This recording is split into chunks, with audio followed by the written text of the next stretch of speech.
exactement 9 mois après le décès de Mirko Beljanski, c'est que le GIGN est venu mettre à sac le laboratoire.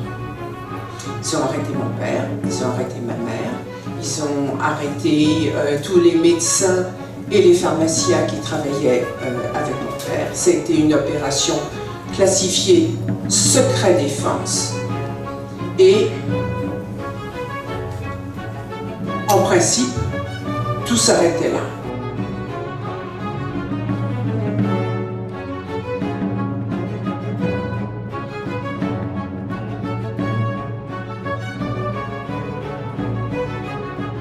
Bonjour. Je suis Sylvie Beljanski. Je voudrais remercier l'organisation Égalité et Réconciliation qui m'a invitée pour venir faire cette conférence. C'est une conférence un petit peu particulière pour moi parce que cela fait 30 ans cette année que je me suis investie dans cette démarche qui a constitué à reprendre les travaux de mon père. Donc on va un petit peu revenir sur qu'est-ce qui s'est passé il y a 30 ans, pourquoi j'ai été amenée à faire ce choix et qu'est-ce qui s'est passé depuis. Qu'est-ce qui s'est passé en France? Qu'est-ce qui s'est passé aux États-Unis? Et gagner la lutte contre le cancer, la découverte dont la République n'a pas voulu, évidemment c'est le titre aussi, c'est le titre de la conférence, mais c'est aussi le titre du livre. Alors, qu'est-ce qui s'est passé ces dernières années? On peut dire que cela fait à peu près 50 ans que les travaux de mon père, Mirko Beljanski, ont été mis au point et qu'ils bénéficient à un certain nombre de personnes, à tous ceux qui, en fait, veulent les acheter et les utiliser.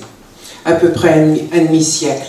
On a quand même pas mal d'expérience et de recherche. Mon père a laissé 133 publications qui sont bien sûr disponibles sur le site de la fondation maintenant, beljanski.info.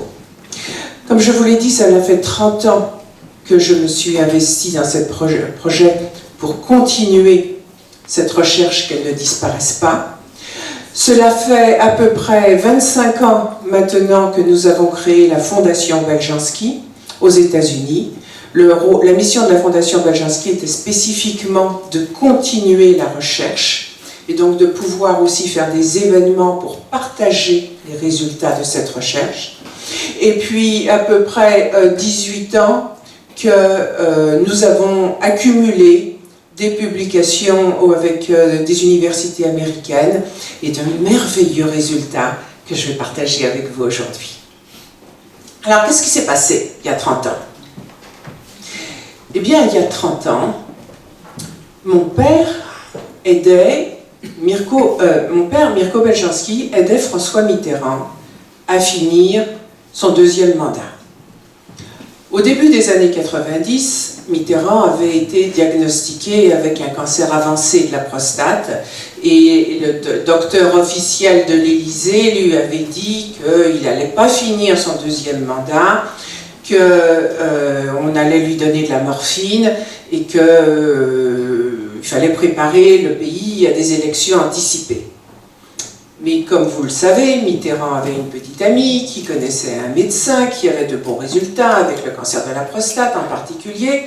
Et c'est comme ça que Mitterrand a pris les produits Beljanski. Et comme vous le savez tous, il a fini son deuxième mandat, il a quitté l'Élysée, la rose à la main, à pied, il n'était pas en petite voiture, etc. etc.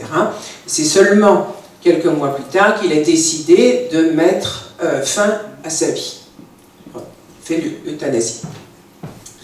Alors, au début de son traitement, Mitterrand allait très mal. Et il ressemblait à ça en 94. Et ensuite, en 95, un an après avoir pris les petites gélules de mon père, eh bien, il va beaucoup mieux et la presse dit c'est un miracle. Oui, non, c'est pas un miracle, c'est l'effet des produits Beljanski. Ce qui s'est passé exactement 9 mois après le décès de Mirko Beljanski, c'est que le GIGN est venu mettre à sac le laboratoire.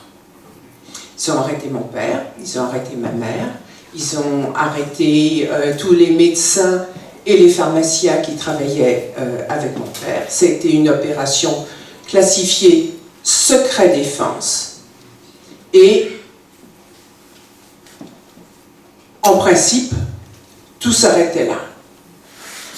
De cette époque, il y a eu pas mal de presse hein, à l'époque. Mon père était déjà connu. Et il y a eu une BD, par exemple, qui a été faite par Bickel, qui raconte l'histoire. Il y a eu tout un chapitre qui a été consacré par Pierre Lance dans son livre « Savants maudits, chercheurs exclus ». Pourquoi un livre? Parce que malheureusement, mon père n'est pas le seul chercheur sur le cancer à avoir subi ce genre de répression brutale. Et c'était à peu près la fin de l'histoire telle que l'avait envisagé le gouvernement. Des centaines de personnes ont pris à ce moment-là les rues de Paris et autres grandes villes de France en disant « Nous voulons les produits Beljanski efficaces et non toxiques ». C'est la seule fois où j'ai vu les gens faire des démonstrations pour quelque chose. En général, c'est toujours contre. Mais là, c'était pour quelque chose. Ils voulaient les produits Beljanski. Évidemment, le gouvernement n'a rien changé, ne les a pas, n'a rien fait pour changer le cours de la justice. Et le cours de la justice a été que le gouvernement n'a rien fait. Ils ont dit à mon père, le 9 octobre 1996, et contre tout droit déontologique, en principe, quand on arrête quelqu'un, on le présente devant le juge d'instruction immédiatement.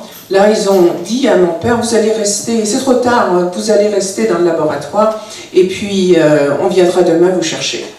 Et en même temps, ils ont dit à il y a eu toute une équipe qui est venue habillée comme s'ils allaient sur la Lune avec des scaphandriers pour vaporiser un gaz toxique. Ils ont dit qu'ils cherchaient du plutonium. Ça n'avait aucun sens. Mais en tout cas, 2 mois plus tard, mon père était atteint de leucémie myéloïde aiguë. Et le juge d'instruction devait savoir sûrement que mon père allait mourir et qu'il était très malade, parce qu'ils se sont complètement assis sur l'instruction. Il n'y a pas eu d'acte d'instruction.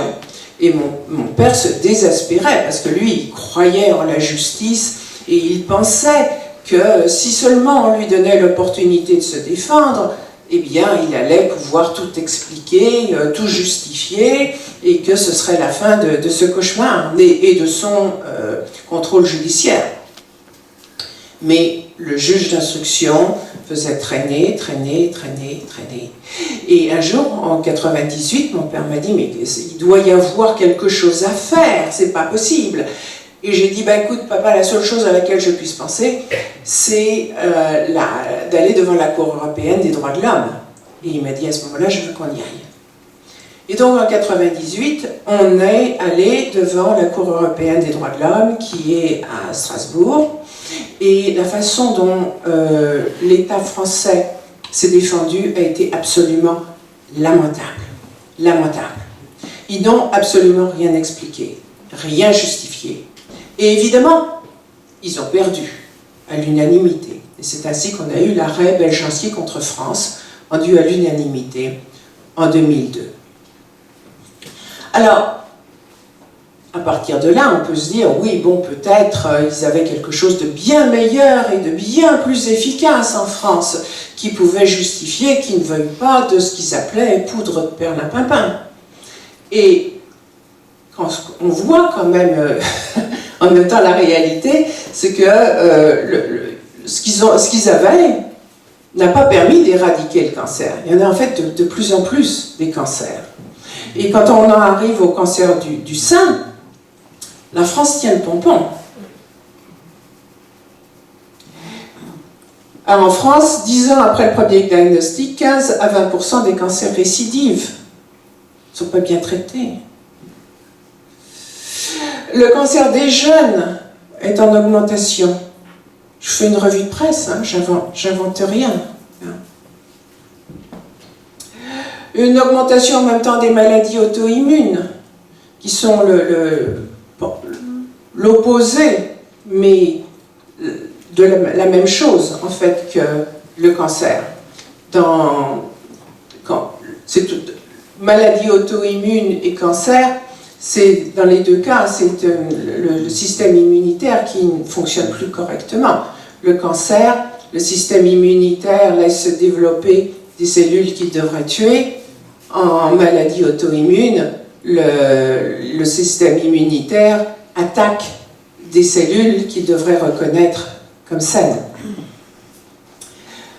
Et donc la presse parle de cette explosion de maladies immunitaires. Maintenant, il y a aussi des publications qui sortent et qui révèlent que les chimiothérapies induisent des métastases. C'est pas une, en voilà une autre. Métastases résultant de chimiothérapie, mécanismes moléculaires, manifestations cliniques, interventions thérapeutiques, tout est expliqué, tout est recherché. Alors, moi, pendant ces 30 ans, je me suis exilée à New York en me disant, cette recherche, j'ai grandi en voyant comment ça pouvait aider des gens. Je ne voulais pas, petite fille, m'impliquer là-dedans. Je me disais, non, jamais, quand je serai grande, je voudrais être entourée de gens malades, c'est pas pour moi, la science, j'y comprends rien, je veux pas, etc. Mais quand j'ai vu qu'il y avait cette violence et cette volonté de détruire, je me suis dit, non, c'est pas possible. On ne peut pas laisser ce savoir être détruit. C'est comme les barbares qui veulent mettre le feu à la bibliothèque d'Alexandrie, c'est la même chose. Détruire un savoir qui aide les gens, c'est absolument insupportable. Donc moi j'étais avocate, hein, au départ, je travaillais à New York dans un cabinet d'avocats en 96, quand cette affaire d'arrestation de mon père est arrivée. Et j'ai très vite réalisé que même si je n'avais pas une formation scientifique, j'étais la bonne personne au bon endroit et au bon moment pour faire quelque chose. Alors, c'était un travail monstrueux, hein, de faire tout repartir. Et je raconte justement cette histoire dans mon livre, qui a été très très bien reçu aux États-Unis. Les Américains, ils adorent ça. J'ai eu les honneurs de Broadway, hein, avec le titre en anglais. Le livre aux États-Unis a reçu beaucoup de prix, aucun en France, bien sûr. Mais le livre se plaît, il est facile à lire. Et à la fin du livre, on a appris beaucoup sur le cancer et sur la recherche en même temps, sans être ennuyeux. Donc pour ceux qui l'ont acheté, eh bien, vous aurez une bonne surprise. Et je me suis aussi rendu compte très vite que c'était bien de faire les produits pour les gens qui en avaient besoin, mais le plus important aussi, c'était de prouver que mon père scientifiquement avait raison et expliquer ces produits pour que les gens puissent les comprendre, les médecins puissent les apprécier et continuer à les prescrire. Parce que sinon, c'est juste du bouche à oreille, c'est juste des cas isolés. Mais donc, avoir des études scientifiques qui expliquent les mécanismes d'action me paraissait indispensable. Et c'est ce qu'on a fait, et donc vous avez même une presse ici en France, enfin en français, elle est suisse, hein, cette presse-là, qui reconnaît que, bon, 20 ans après, il y en a un nombre de publications qui donnent raison à l'approche visionnaire de Mirko Beljanski qu'il avait développée dès les années 50-60. Alors, qu'est-ce que c'est que cette approche Beljanski ? Eh bien, voici mon papa, Mirko Beljanski, donc, qui était docteur ès sciences. Il a fait toute sa carrière au CNRS. Il était à l'Institut Pasteur jusqu'en 1978, où on l'a vidé comme un malpropre. Et de là, il est allé de 78 à 88 à la faculté de pharmacodynamie à Châtenay-Malabry. Et ensuite, 88 jusqu'en 96, la date du GIGN, il a travaillé dans un laboratoire qui lui a été offert par une association privée de malades qui étaient heureux et satisfaits de prendre les produits. Ce qui est particulier avec son approche, c'était vraiment, il était visionnaire sur son époque. Dans les années 50-60, c'était l'époque où Watson et Crick ont découvert la double hélice du génome. Et c'était un engouement scientifique absolument fantastique. Tous les scientifiques pensaient que l'avenir était au génome et à la thérapie génique. Mon père a dit, déjà dès l'époque, oui, mais si le cancer n'était que génétique, il y aurait un nombre à peu près stable de cancers. Or, déjà dès les années 60-70, c'est les 30 glorieuses, hein, ça pollue. Il voyait déjà une augmentation du nombre de cancers. Et il a eu l'originalité de dire, il doit y avoir, même s'il y a des gènes qui sont liés au cancer, il doit y avoir dans l'environnement quelque chose qui réveille ces gènes et ou qui, même indépendamment de tout gène de cancer, fait quelque chose à l'ADN de sorte que ça devient un ADN cancéreux.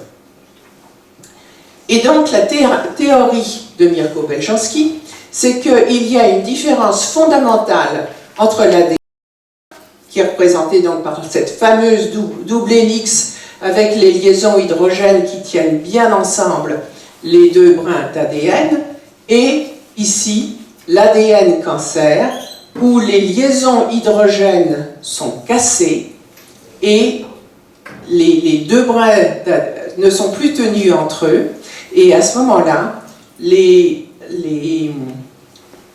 quand les deux brins d'ADN sont séparés, les enzymes de duplication de l'ADN ont directement accès au site de duplication situé à l'intérieur de la double hélice et la duplication s'accélère.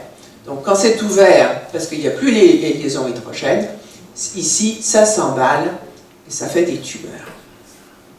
Donc regardons ici ce qui se passe quand vous avez un ADN sain et vous le mettez en contact avec un cancérogène. Au début, vous voyez, sorte de ce que mon père appelait déstabilisation de l'ADN. Les deux brins ne sont plus joliment reliés entre eux. La double hélice commence à afficher le camp. En laboratoire, si vous stoppez le contact avec le cancérogène, ça se répare. C'est capable d'aller à la ligne A. Mais dans la vie, où on est bombardé de polluants et de cancérogènes, on arrive éventuellement, au fil des années, à la ligne C. Alors, à partir de là, mon père a eu l'idée de créer un test où il a testé un certain nombre de molécules de notre environnement pour voir s'ils induisaient une déstabilisation de l'ADN qui se traduisait par une augmentation du rythme de synthèse de l'ADN. Vous me suivez? Et donc vous avez ici les produits à potentiel carcinogénique. Ici nous avons un cancérogène DMBA de référence. Ça, on sait, il induit une augmentation significative du rythme de synthèse de l'ADN cancer, avec peu d'effet sur l'ADN sain, et c'est normal puisque dans l'ADN sain, les deux brins d'ADN sont la double hélice est joliment retenue entre elles par les liaisons d'ADN, et donc c'est un phénomène qui est cumulatif et qui prend du temps pour qu'une cellule saine devienne une cellule cancéreuse. Donc ici nous avons notre ADN notre cancérogène de référence. Ici nous avons la vinblastine, qui est une chimiothérapie. Et vous voyez qu'à certaines doses, la chimiothérapie, elle va se comporter comme un cancérogène. Ici, nous avons la testostérone. Évidemment, à dose physiologique, la testostérone n'est pas un cancérogène, mais à certaines doses, elle peut. Ici, nous avons les produits neutres, acides salicyliques, etc. Pas d'effet ni sur la synthèse de l'ADN cancer, ni sur l'ADN sain. Ici, nous avons les toxiques, par exemple comme le paraquat, c'est la composante de l'agent orange qui était utilisé au Vietnam. Donc vous voyez qu'il inhibe la synthèse de l'ADN cancer, on est très content, mais aussi de l'ADN sain. Donc là, il n'y a plus de renouvellement cellulaire des cellules saines, c'est la fin de la vie. Et donc ici, nous avons l'image parfaite de qu'est-ce que c'est qu'un anticancéreux sélectif. Il inhibe sélectivement l'ADN cancer et n'a pas d'effet sur l'ADN sain. Mon père a eu la chance de trouver non pas un, mais 2 extraits de plantes qui font exactement ça. Il s'agit du Pao Pereira, qui vient d'Amérique du Sud, et du Revolfia vomitoria, qui vient d'Afrique. Et donc, si ces produits sont, comme l'indique, enfin, correspondent au schéma parfait révélé par l'oncotest, on est bien d'accord que ce sont des produits qui vont reconnaître les cellules cancéreuses, inhiber l'ADN cancer, où qu'il soit. Hein, on parle d'ADN cancer. On ne parle plus de cancer du foie, du rein, de la prostate ou du pancréas. Et c'est exactement ce que mon père a vérifié. Donc ici, nous avons le Pao Pereira en bleu, le Revolfia en vert, et nous avons une très jolie inhibition des cellules cancéreuses du foie. Ici, nous avons cancer du thyroïde, et de même, Pao Pereira, Revolfia vomitoria, très jolie inhibition de ces cellules cancéreuses avec le Pao Pereira et le Revolfia. Ici, nous avons cancer du sein, et de même, très jolie inhibition.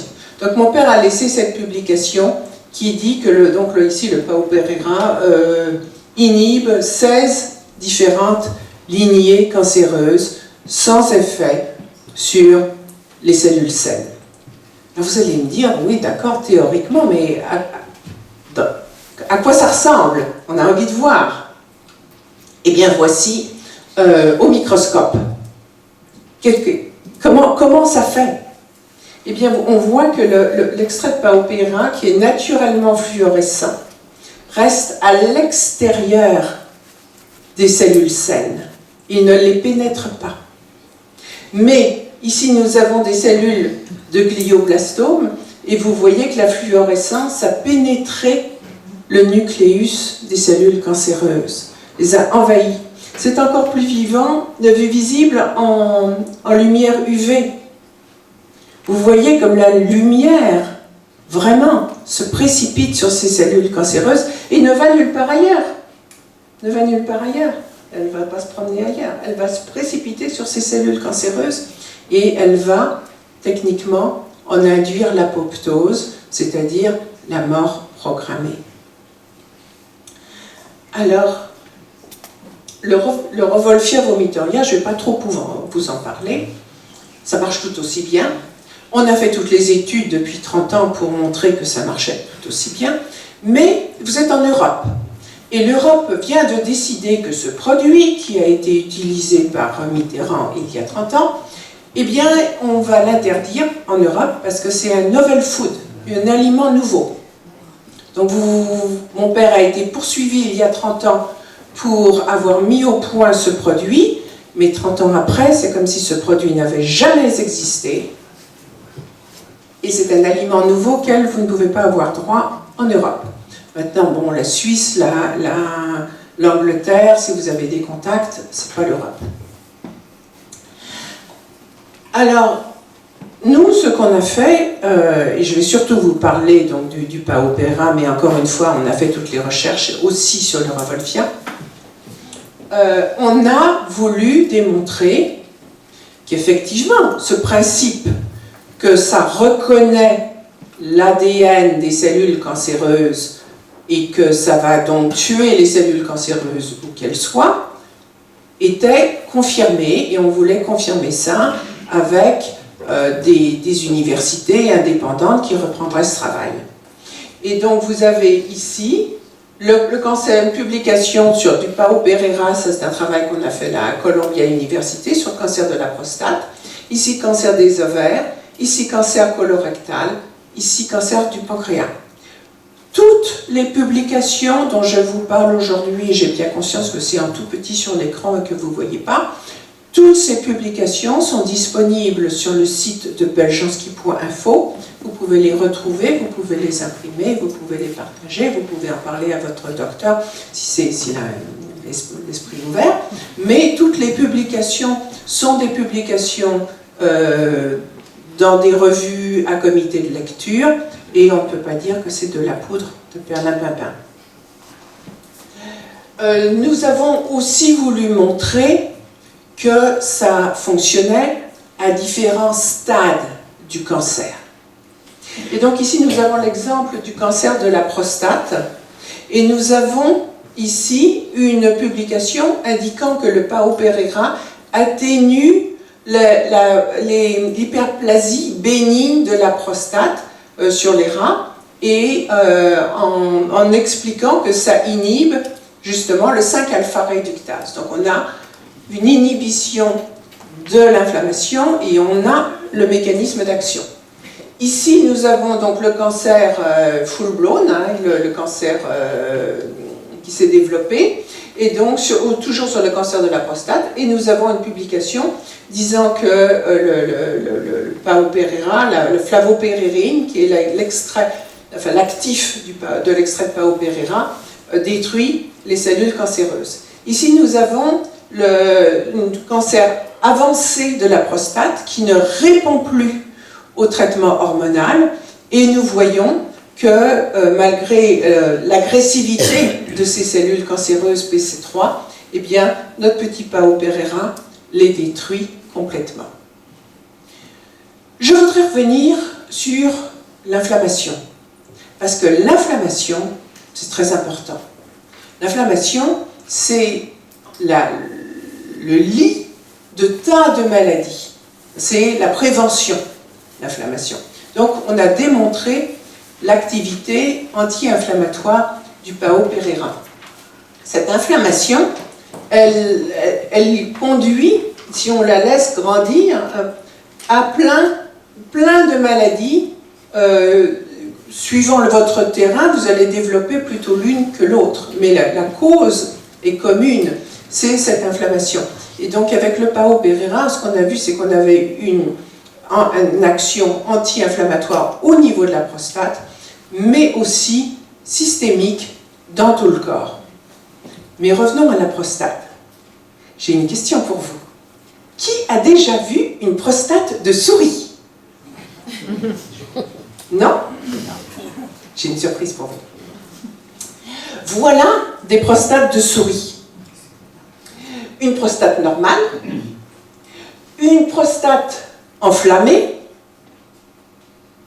grosse prostate, c'est à peu près ce qui est le problème de tous les messieurs après 50 ans, plus ou moins. Une prostate enflammée traitée au finastéride, qui est le produit de référence pour l'inflammation de la prostate, et une prostate enflammée traitée au Pao Pereira. Et qu'est-ce qu'on voit? C'est que le Pao Pereira et le finastéride, eh bien, ont des résultats tout à fait similaires. Statistiquement, en bleu ici et ça se tient. Et risque réduit de cancer, le Pao Pereira fait un petit peu mieux même que le finastéride. Ça, c'est une étude qui a été faite à Columbia University. Et le poids des animaux n'est pas atteint, donc je veux dire, il n'y a pas d'effet secondaire sur les animaux. Donc là, ça montre qu'on a un résultat similaire avec le Pao Pereira et avec le finastéride, sans avoir les effets secondaires du finastéride. Ça, c'est Google. J'invente rien, c'est Google. Mais revenons au cancer. Là, on ferme la parenthèse inflammation. revenons au cancer. Ce qu'on a voulu aussi prouver, c'est qu'on avait une synergie d'action avec les chimiothérapies. Mon père avait déjà démontré dans les années 70-80 qu'il y avait une synergie d'action avec les chimiothérapies de l'époque, comme le 5-FU, par exemple. Maintenant, on a refait ces études avec les chimiothérapies modernes, comme gemcitabine pour le cancer du pancréas ou carboplatine pour le cancer des ovaires, et on a confirmé qu'il y avait une jolie synergie d'action. Tout seul, le PAO-Pereira supprime la croissance tumorale de 79% et réduit le volume de l'acide, donc ici, là, on est en cancer des ovaires, de 55%. Lorsque le PAO est associé au carboplatine, l'inhibition de la tumeur atteint 97% et l'acide est complètement supprimé, sans aucun ajout, encore une fois, de toxicité. Donc, ça marche tout seul, ça nous dit, 79% tout seul. Ça marche en synergie avec les chimiothérapies, ça marche sur différents cancers, ça marche sur différents stades du cancer. On aurait pu s'arrêter là, mais là, il y a quelque chose, il y a quelque chose de fantastique, là. L'acide est complètement supprimé. Et nos petites souris n'ont pas de métastases. Et là, on se dit, et est-ce qu'on aurait quelque chose sur les cellules souches du cancer? Ça, c'est quelque chose de complètement nouveau. Personne, à l'époque de mon père, ne parlait de cellules souches du cancer. Ne savait pas ce que c'était. Mais maintenant, c'est ce que recherchent toutes les équipes scientifiques à travers le monde. Quand vous avez une tumeur, toutes les cellules ne sont pas égales. Dans une tumeur, vous avez des cellules matures et vous avez des cellules embryonnaires. Et les cellules embryonnaires, elles résistent à la chimiothérapie. Alors le docteur vous dit « Oh, vous c'est bien, vous faites bien oh, le traitement, vous répondez bien, la tumeur a diminué. » Il a diminué, il a tué les cellules matures. Les cellules embryoniques, elles peuvent rester dans le corps pendant très longtemps, et puis un jour, pour une raison ou pour une autre, se réveiller, et c'est là que ça va créer, elles vont se réveiller, elles vont se multiplier, et ça va refaire une nouvelle tumeur. Et on s'est dit, nos petits extraits qui font tellement de choses, est-ce qu'ils marcheraient sur les cellules souches du cancer? Alors, on a essayé sur le cancer ici, in vitro. Vous voyez, entre 50 microgrammes par millilitre et 100 microgrammes, tout a disparu. Et ici, cellules souches du cancer du pancréas, entre 50 et 100 microgrammes par millilitre, tout a disparu. Et sur animaux, voilà la publication. En in vivo, donc sur animaux, avec du PAO-Pereira à hauteur de 20 mg par kilo, 5 fois par semaine par gavage, donc de façon, gavage ça veut dire oralement, exactement comme on peut prendre les gélules, n'est-ce pas? Le PAO réduit de façon significative la tumoricité des cellules souches du cancer du pancréas chez les souris immunocompromises. On était heureux. On s'est dit, on va faire une étude plus grande, plus chère, on va se débrouiller pour faire une étude sur le cancer du sein. Puisque le cancer du sein est le premier cancer qui, pour les femmes qui cause de mortalité. Et il faut savoir que 15 à 20% des femmes atteintes d'un primo-cancer vont éventuellement faire une rechute dans les 10 ans qui suivent. Ce qui veut dire que 100% des femmes qui ont été atteintes d'un cancer du sein vivent dans la terreur d'être les 10 à 15% qui vont rechuter. Alors on a fait une étude sur souris. Et je suis désolée, mais celle-là, l'étude n'est pas encore sortie. Donc je vais vous donner le raw data des résultats. Et qu'est-ce qu'on voit? Donc on a sur nos souris, on leur a le groupe contrôle, ici en foncé, et puis ici on a des souris donc à qui aussi on a injecté des cellules souches de cancer du sein humain, mais on leur a aussi donné celle-là du Pao Pereira, et on leur en donne juste pendant 15 jours, c'est tout, 15 jours, et on voit ce qui se passe. Et vous voyez donc elles mettent plus de temps à répondre, et ensuite que le taux de formation des tumeurs est plus bas. Et puis, vous voyez aussi que ici le contrôle commence à décrocher, il y a comme des souris qui commencent à mourir avant même les 15 jours de délai, tandis que les souris qui reçoivent donc les cellules souches de cancer du sein et du Pao Pereira pendant 15 jours, eh bien elles survivent pendant beaucoup plus longtemps, et jusque-là elles survivent, donc jusqu'au jour 25, elles ont toutes survécu. Et puis, quand on les sacrifie, ces souris, et qu'on les examine, aucune métastase. Alors on attend la publication. On va faire du bruit autour de celle-là, je vous assure, quand elle sort.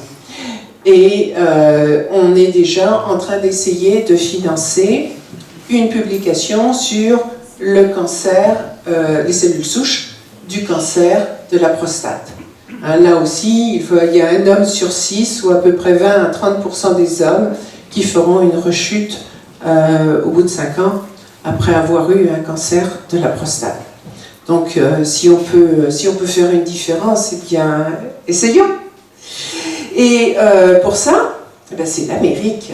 Donc, on organise des grands événements pour financer cette recherche. Et je dois dire que c'est très bien reçu. Là, en juin, on va faire notre 3e conférence. Et les 2 premières, c'était en Floride et au Texas. La 3e va être en Californie, en San Diego, au mois de juin.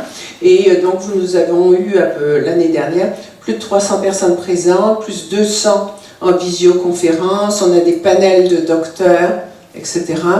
C'est très, très bien reçu quand les scientifiques veulent bien lire et veulent bien être ouverts à cette recherche.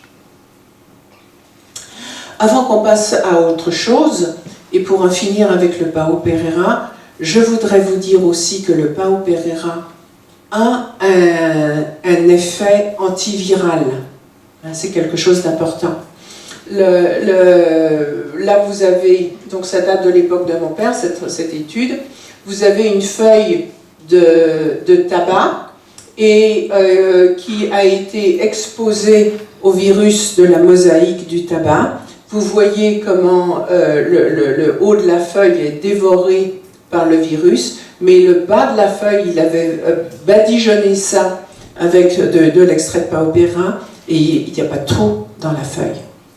Alors, ça marche aussi sur le virus de la grippe, de l'herpès, du HIV et du papillomavirus. À propos du HIV, dans les années 80, quand le HIV, le sida est arrivé, il n'y a pas eu tout de suite l'AZT et les médicaments officiels. Donc il y a eu une courte période pendant laquelle il n'y avait pas de médicaments officiels. Et mon père et les médecins qui travaillaient avec lui ont profité de cette petite période pour faire une étude en milieu hospitalier qui avait été conduite à l'hôpital de Montpellier en France et qui avait confirmé sur des patients atteints du sida qui ont été suivis pendant 12 mois que leur immunité remontait avec le Pao Pereira en unique thérapie au lieu de descendre. Eh bien, ça c'est les conclusions de l'étude Et le gouvernement français n'a absolument pas été intéressé pour continuer cette recherche, alors qu'il n'y avait rien d'autre à offrir aux Sidéens à l'époque. Donc ça, c'est pour le Pao Pereira. Mais on n'en est pas resté là, on a fait bien plus. Et je voudrais maintenant vous parler d'un autre petit produit absolument génial, qui sont les fragments d'ARN.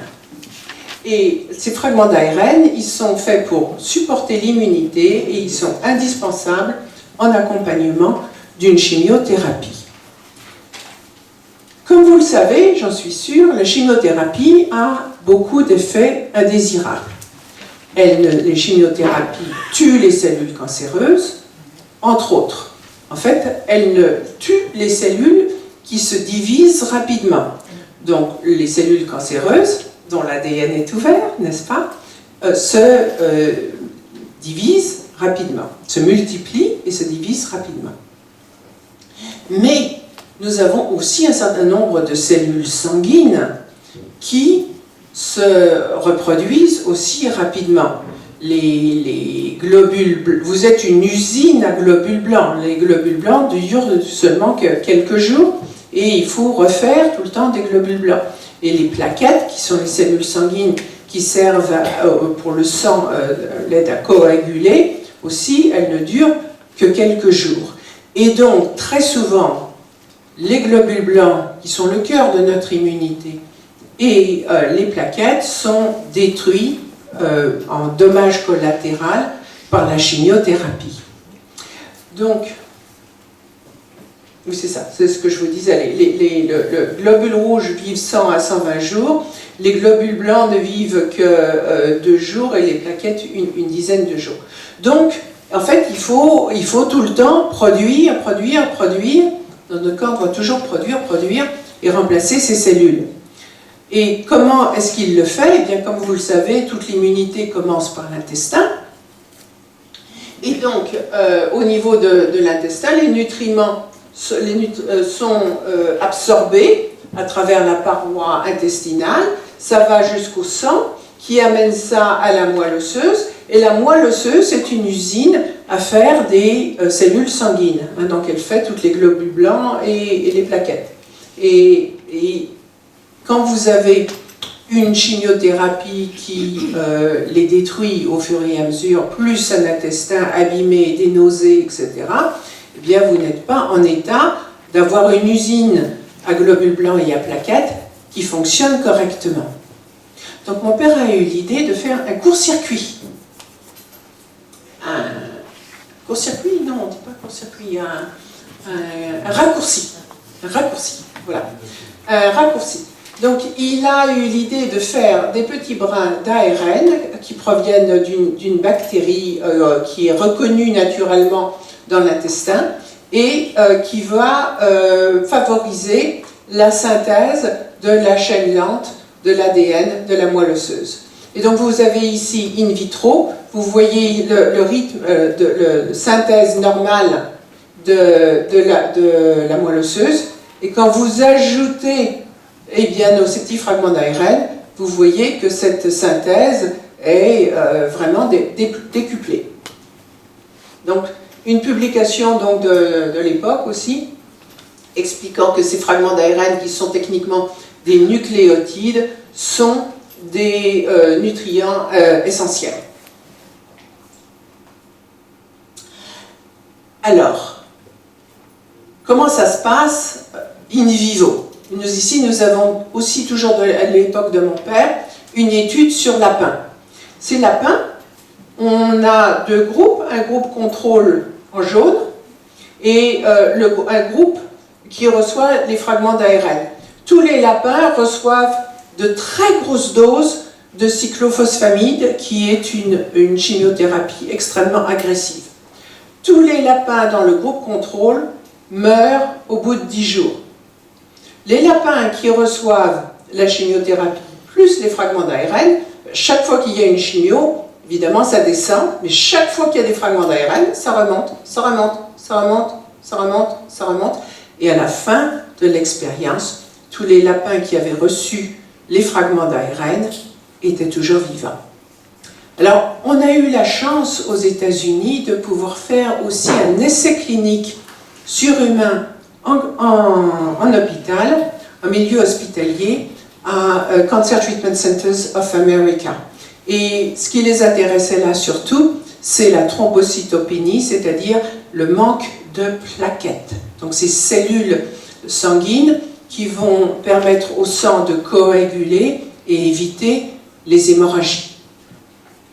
Et donc, parce que voilà comment ça se passe, hein, exactement comme pour les lapins et les globules blancs. Au début, la moelle osseuse, eh bien, elle est capable de rebondir et de former un nombre suffisant de plaquettes, mais après quelques séances de chimio, elle est épuisée, elle n'en peut plus, et elle n'arrive plus à faire suffisamment de plaquettes.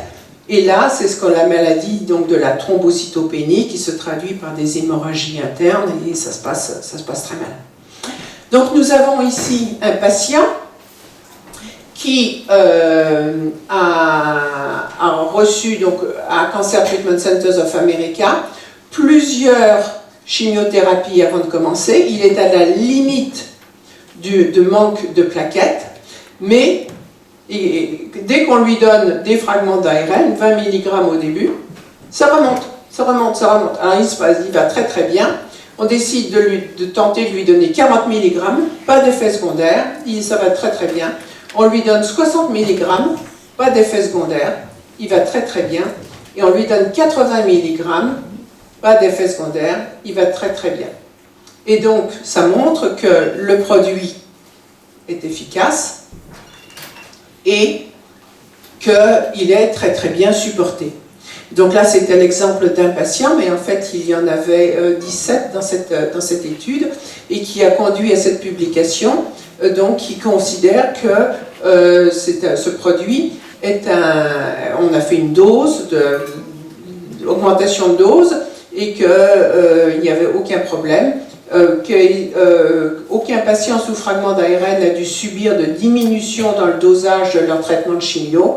Les fragments d'ARN apparaissent comme stimulateurs de production de plaquettes. Les fragments d'ARN apparaissent comme protégeant et stimulant le nombre de plaquettes au nadir quand il est au plus bas. Ce qui est important aussi de retenir, c'est que ça les stimule quand ils sont au plus bas. Quand ils sont suffisamment hauts, quand ils sont à un niveau normal physiologique, il n'y aura pas de stimulation du nombre. Vous ne voulez pas avoir trop, vous voulez avoir un nombre normal. Et il y a une sorte d'autorégulation avec ce produit qui fait que vous ne ferez pas trop. Il y a d'autres aussi conséquences qui vont au-delà d'aider à éviter les effets secondaires de la chimiothérapie. C'est au niveau de la dépression. Il se trouve que la sérotonine, qui est l'hormone du bonheur, eh bien, on la garde dans les plaquettes. Si les plaquettes sont détruites, on perd l'armoire à sérotonine, le placard à sérotonine. Donc, en conservant les plaquettes, on conserve l'habilité de garder un nombre normal de sérotonine, un dosage normal de sérotonine, et on évite la dépression. Récemment, nous avons pu aussi faire une autre étude avec ces petits fragments d'ARN sur des patients atteints de long Covid et qui souffraient d'un manque de plaquettes. Eh bien, sur tous les patients, c'était une petite étude sur 6 patients, tous les patients ont présenté une augmentation des plaquettes par rapport au dépistage. 4 patients signalent une amélioration de la qualité du sommeil. Un patient signale une amélioration de la fatigue. Un patient qui avait fait un état de dépression modérée au début de l'étude fait état d'une grande amélioration de l'étude. Et 2 patients signalent une amélioration significative de leur état de santé général. Donc les médecins investigateurs de cet petit essai clinique constatent des changements positifs dans l'état de santé de leurs patients. Voilà. troisième produit dont je veux vous parler, c'est le ginkgo doré. Le ginkgo doré, vous pensez tous que vous connaissez le ginkgo, mais vous connaissez le ginkgo vert, pas le ginkgo doré. C'est le même arbre, et quand on récolte les feuilles à l'automne, elles sont jaunes, et le changement de couleur est le reflet du changement de la chimie de la feuille. Et donc vous avez un extrait différent si vous faites un extrait à partir de feuilles dorées. Mon père avait déjà observé que ce produit extrait de ginkgo doré permettait de réguler les transaminases, qui sont les enzymes du foie, ce qui permet d'aider à créer le collagène et la réparation des tissus. Et il utilisait ce produit pour réguler l'effet contre la brûlure de la peau, la fibrose de la peau induite par la radiothérapie. Et les études qu'on a fait en plus, eh bien, on a voulu voir si ces transaminases étaient les seules enzymes qui étaient inhibées. Et on a eu de la chance, on a trouvé que ça inhibait aussi l'angiogénine.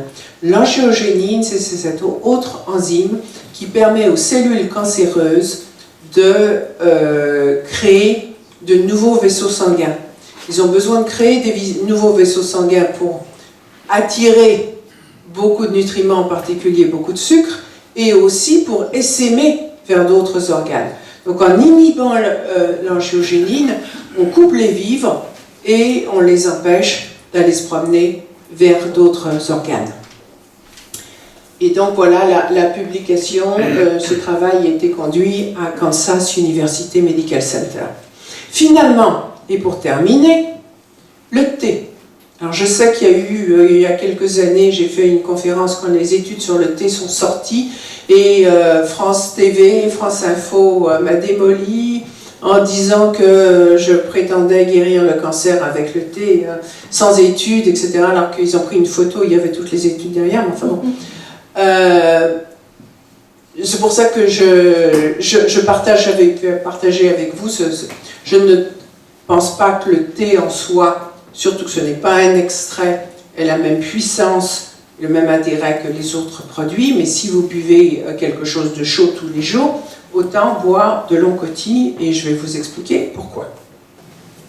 Donc mon père avait fait un voyage en Chine, on lui avait donné une grande boîte d'échantillons de thé pour le remercier à la fin de son séjour, et évidemment, il teste tous ces thés à l'oncotest. Et son résultat, c'est que dans la boîte, il y en a 4 qu'il trouve très très anti-C. Et moi, 20 ans après le décès de mon père, je trouve ce bout de papier avec le nom des 4 thés et cette indication très très anti-C. Je me dis, qu'est-ce que ça veut dire très très? En C, oui, bien sûr, probablement il s'agit de cancer, mais très très. C'est pas mesuré, c'est pas scientifique ça. Alors, on a envoyé à Kansas University Medical Center en leur demandant de comparer avec du Bigalo, du Kousmi et du Lipton. Et l'effet ici sur les cellules cancéreuses du sein. Et vous voyez que Oncoti inhibe beaucoup mieux que les autres thés ces cellules cancéreuses du sein. Ici, nous avons une lignée de cancer du sein métastatique.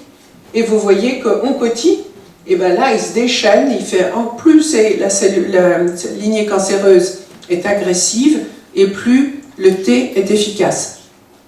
Ici, nous avons cancer de la vessie, Oncoti par rapport à Lipton, donc une beaucoup plus jolie inhibition. Ici, en bleu, c'est 24 heures, en orange, c'est 48 heures, et en gris, c'est 72 heures. Et donc, vous voyez à chaque fois, 24, 48 et 72 heures, on fait beaucoup mieux que Lipton. Ici, nous avons cancer du foie, et même chose, Oncoti fait beaucoup mieux que Lipton. Et ensuite, on a fait 4 lignées de mélanome, et à chaque fois, Oncoti est beaucoup plus efficace que Lipton. Donc, comme vous le voyez, tous les thés ne sont pas égaux, et il faut se renseigner, il faut étudier, et il faut choisir en connaissance de cause. Et avec ça, je vous remercie. et tout à l'heure, je prendrai toutes vos questions.